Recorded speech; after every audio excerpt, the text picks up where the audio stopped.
Here's Don Ridley. Thank you very much. Very nice to be here, of course. Not originally from Los Angeles. I live here now. Of course, I love Los Angeles, although lately it seems like people in LA, we have a real problem getting along with one another. Everybody's got an axe to grind, you know? I was listening to some people the other day, they were talking about illegal aliens. And one of them says, you know, I am sick of illegal aliens coming to our country, taking all of our good jobs. Yeah, they're taking all of our good jobs. I can't tell you how many times I thought to myself, well, sure, I'd like to be selling fruit at an off-ramp in South Central LA. These damn immigrants beat me to it. I can't do it. They gotta give illegal aliens just a little bit of credit. They go through a lot of effort just to get into this country. I mean, they cross oceans on tiny rafts, climb mountains, evade the border patrol. These are hard-working individuals. As far as I'm concerned, I think they deserve to stay in America. As a matter of fact, I think every 5 years, everyone in America should be kicked out, and only the people who get back in should be allowed to stay for another 5 years. You gotta love this country. You can't just say it. Rush Limbaugh says he loved this country. I like to see him sneak his fat lazy butt across the border in the middle of the night. Not unless you had a Twinkie dangling over the Rio Grande, could you possibly get this man to jump up and grab for that kind of a thing. I had a big weekend last weekend. Wow, what a weekend I had. Went to this big abortion rights rally up in San Francisco, which was kind of... I like going to abortion rights rallies whenever I get a chance. Not because I have any opinions about abortion. I just figure, hey, there's one place to meet chicks who aren't worried about getting pregnant. That's pretty much the that. By the way, when I say chick, I mean that in a very positive, feminist way. I want you to know that. Is that offensive to call a woman chick? Do you think so? Kind of? Yeah. You have to be careful what you say, and I don't mean to offend anybody, but these days you have to be very careful. A lot of places I go, I find that babes don't like to be called chick. I don't know why that is. Really. I'd be very careful about offending people because it's the 90s and everybody's very politically correct. You know, for a comedian, it sucks. You can't do anything. You can't say anything because you might accidentally offend somebody. You know, in the 90s, you couldn't even make a nice, innocent little movie like Snow White and the Seven Dwarfs anymore. You made that movie today, you would have the entire dwarf and midget contingency out protesting the film. You'd be walking around going, why do we have to have another film depicting dwarves and midgets cohabitating with full-sized women? Why is that? It is perpetuating the stereotype that us midgets are trying to get our hands on your full-sized women. That's all you're doing. Because you can't call them midgets anymore. I'm sure the politically correct term is like miniature American or something. Maybe the vertically challenged. I'm not exactly sure what it is, because you can't get the soup off the top shelf. Unless you have, you know, maybe a phone book under you, but that's the only way. I think that being politically correct, it won't work, because the basic thing is you're supposed to love everybody all the time. And you can't love everybody all the time. It's against human nature, and it's tiring and time-consuming.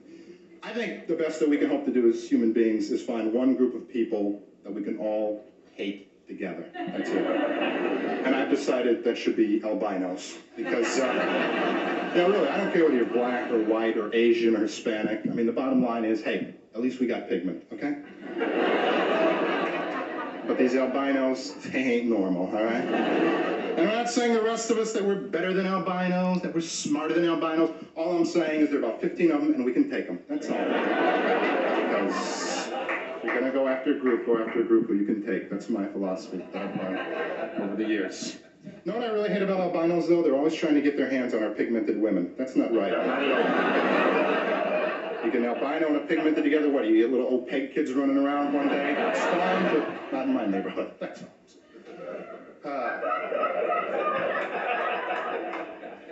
Hey man, love is all right. That's what I'm saying, though.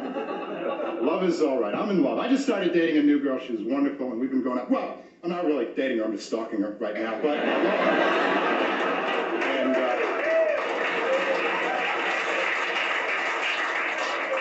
I love her, and I have to kill her to prove it. I'll do it. I don't care. There's that. I'll take a baton to her kneecap. That's what love is. What, do we miss the politically correct portion of my act? That was only 30 seconds ago. All right, thank you very much. Now, love is good. Relationships are hard in the 90s. The big disappointment about relationships in the 90s is people aren't having sex anymore, which is, you know, you have to be careful. You can die having sex. But to me, sex in the 90s is kind of it's like a dying art form. Nobody's doing it anymore. It's like butter churning. Nobody does it anymore, you know? I think one day in the future, the only people having sex and churning butter are going to be the Amish. That'll be it. You want to see a sexual act, you'll have to rent an Amish porn video. That'll be the only way. Don't even, not a video, just be some pictures you move in front of a candle very quickly. Look at the same. Because the Amish don't use electricity.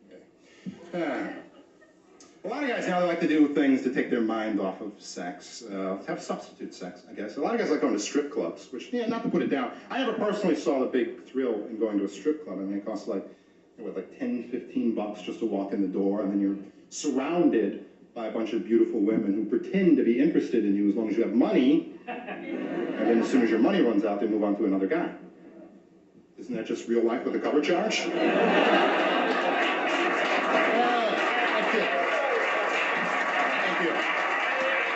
It's the man vote. All right, the man vote I'm getting. Thank you very much. Relationships, dude. What is the bottom line? What am I trying to say? I'm trying to say that relationships suck. That's what I'm trying to say in my own right and happy way. It's just they're very difficult. And I don't care whether you're a man or a woman. I'm not casting aspersions. Just very. I think the only people who can have truly happy relationships are probably gay men. That's it.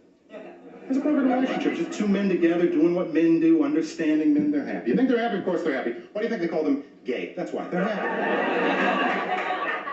There's no happy adjective to describe being a heterosexual. If you're homosexual, you're gay.